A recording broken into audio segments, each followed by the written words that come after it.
Human Rights Watch is urging global tourism companies, including Booking.com, to follow Airbnb in removing listings for rental properties located in Israeli settlements in the West Bank.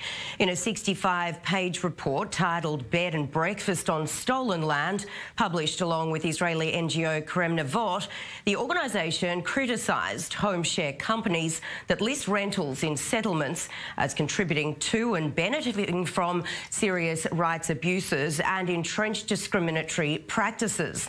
This after Airbnb announced on Monday that it would remove such listings from its platform, prompting Israel to threaten legal action.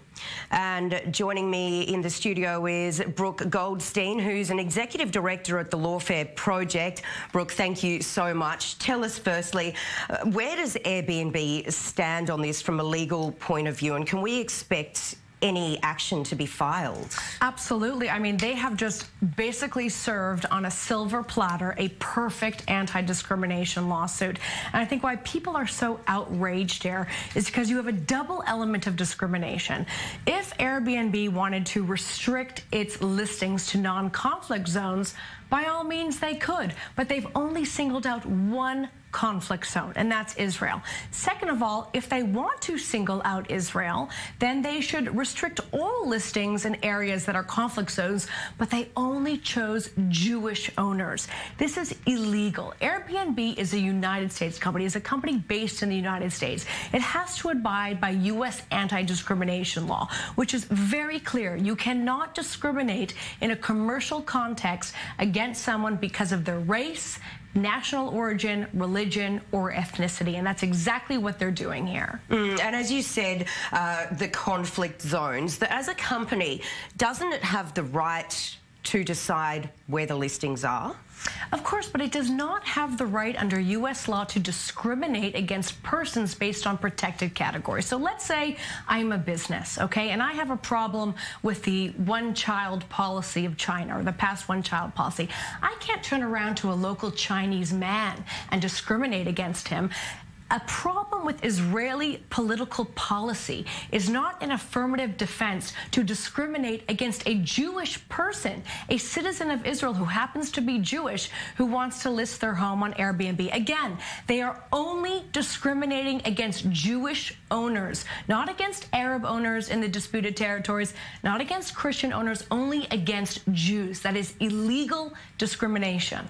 How do we know that it's only against Jews? Because that's what apparently is now being reported, that they are delisting only those homes that are owned by Israeli Jews. This apparently is what is being reported now. And if it is verified indeed, not only is it racist, it is unlawful under U.S. state law, under U.S. federal law. There could be tax implications under the Ribicoff Amendment. There could be antitrust implications that come with both criminal penalties. You can be jailed for doing something like this in the United States. And Brooke, we hear that the BDS movement is behind this move, and it seems it's succeeded by putting pressure on Airbnb. So what are your thoughts there? You know, I'm not surprised that the so-called BDS movement is behind this. What I am surprised are the statements and actions of groups like Human Rights Watch that are now putting their stamp of approval on unlawful, racist anti-discrimination. They are really showing their true colors now, Human Rights Watch, by condoning discrimination against Jews. Okay, and tell us, can we expect other companies to follow suit? They'd be really stupid to do so. I think what we can expect is a lawsuit in the imminent future that I think is going to put this issue to rest.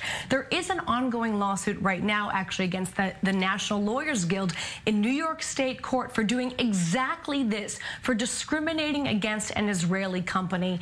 And I'm pretty sure that NLG is going to lose that suit. Airbnb, again, is opening itself up really irresponsibly to litigation in the United States. Well, certainly I'm sure we'll be hearing more about this in the next few days. Brooke Goldstein, thank you so much for joining us.